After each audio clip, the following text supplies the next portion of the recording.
नाज़रीन, इस वक्त अली नकवी साहब हमारे साथ मौजूद हैं जो सोशल मीडिया एक्सपर्ट हैं, टेलीकॉम इंजीनियर हैं। उनसे बात करते हैं। अस्सलाम वालेकुम। वालेकुम अस्सलाम। अच्छा अली भाई, ये बताएं कि आपको बताया कि नौजवान हमारे जो हैं वो सोशल मीडिया बहुत ज़्यादा यूज़ कर रहे हैं।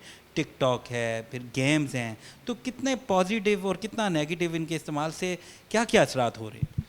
देखिए ना सर, जब भी टेक्नोलॉजी में हाइप आती है, टेक्नोलॉजी में रेवोल्यूशन आती है, उसके गुड्स और बैड्स के साथ आती है वो। अब ये हम लोगों पे मुनहसर है कि हम उस टेक्नोलॉजी को कैसे यूटिलाइज़ करते हैं। अब अनफॉर्चुनेटली पाकिस्तान के अंदर जब भी कोई इस किस्म की चीज़ आती है तो हम पहले उसकी नेगेटिविटी की तरफ जाते हैं। जिस तरह फेसबुक के ऊपर आ गया, फेसबुक स्टार्ट हुआ, उसको हमने इतनी हाइप पे ले गई। उससे पहले ऑर्कुट हुआ करता था, अब टिकटॉक आ गया है, बाकी गेम्स आ गई हैं।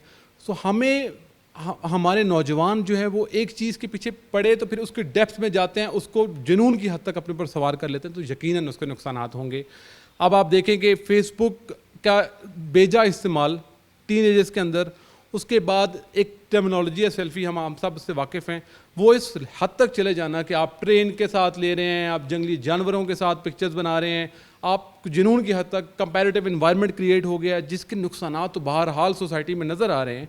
कई नौजवान अपनी कीमती जानों से भी हाथ धो बैठे हैं सेल्फी के चक्कर में। एग्जैक्टली यही मेरा पॉइंट था कि ट्रेन की जद में एक गुजरांवाला या गुजरात के पास एक साहब आ गए थे, उसके बाद टिकटॉक के आने के बाद तो आप एक और तूफ़ान बदतमीज़ी बर्पा हो गया पाकिस्तान के अंदर। हमने सुना है कि जब बैटरी लो होती है 20% से नीचे, उस वक्त मोबाइल का यूज़ इंतहाई ख़तरनाक होता है। छोटे बच्चों के लिए सिग्नल्स भी होते हैं, मोबाइल की शुआएँ भी होती हैं, किस हद तक ख़तरनाक है?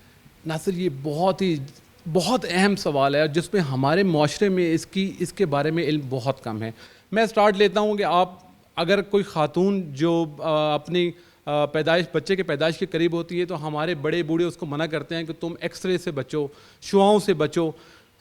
ये तो एक्सरे से तो बचना ही बचना, आप अल्ट्रासाउंड कम से कम करवाएं। अल्ट्रासाउंड के साथ ही अगर आप इसको मोबाइल में लेके जाते हैं, मोबाइल जो आपके ट्रांसीवर जो BTS या एंटीनाज लगे हैं उसके साथ कम्युनिकेशन जो हो रही है मोबाइल की, that is on the air medium के ऊपर इलेक्ट्रोमैग्नेटिक वेव्स ट्रैवल करती हैं जो कि ख़ास फ्रिक्वेंसी पर ट्रैवल करती हैं। यकीनन जब मोबाइल की बैटरी लो होगी, मोबाइल को एक्स्ट्रा पावर जनरेट करनी है उस सिग्नल को, स्ट्रेंथ को मेंटेन करने के लिए, उस कॉल को या उस मैसेजेस को बरकरार रखने के लिए, जब वो बढ़ेगी तो यकीनन वो उसके नुकसानात भी बढ़ेंगे आपके लिए। आप अपने बच्चे, जो नौज़ायदा बच्चे जो न्यू बॉर्न हैं, up to 16 years, latest research WHO की रिपोर्ट के मुताबिक 16 साल तक के बच्चों के अंदर उनकी बोन मैरोज, उनके स्कल टिश्यूज़ और उनके आज़ाद डेवलप हो रहे हैं। डेवलपिंग फेज़ में आपकी स्किन माइनर है, आपकी स्ट्रेंथ बहुत लो है, आपके अंदर पेनिट्रेशन ज़्यादा है सिग्नल्स की, जिसकी वजह से छुआओं की जो के नुकसानात हैं। इसी वजह से आप देखते हैं कि आप जो बच्चे उनके सर में दर्द है, कान में दर्द है, सोशली वो कनेक्टेड नहीं है, अगर टीनेजर्स में जाते हैं, अपने अंदर रहते हैं, प्रॉब्लम्स में इंतशार का शिकार हैं। क्योंकि वो शुआओं की वजह से उनके सर में, उनके स्कल को, उनके दिमाग को बहुत बुरा असर पड़ रहा है, जो कि मेरे ख्याल से अभी हमें बहुत समझाने की ज़रूरत है हमारे माशरे के अंदर इस चीज़ को। चाहिए आपको पता है, एक ओपन मार्केट है, कोई लिमिट ही नहीं है। छोटा बच्चा है, मासूम, नौजवान, बुजुर्ग,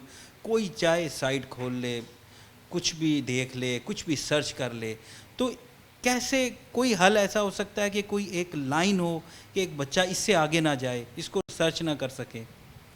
अगर हम बच्चों की बात करते हैं, उस पर पेरेंटल कंट्रोल बहुत ज़रूरी है। हमें पता होना चाहिए अगर हमारा बच्चा क्या एक्टिविटीज़ कर रहा है, किन सरगर्मियों में वो मसरूफ़ रहता है। अगर वो उसके सोशली कनेक्टेड फ्रेंड्स हैं, उसके अंदर हमें भी होना चाहिए, हमें पता हो कि वो उसका रुझान किस तरफ चल रहा है।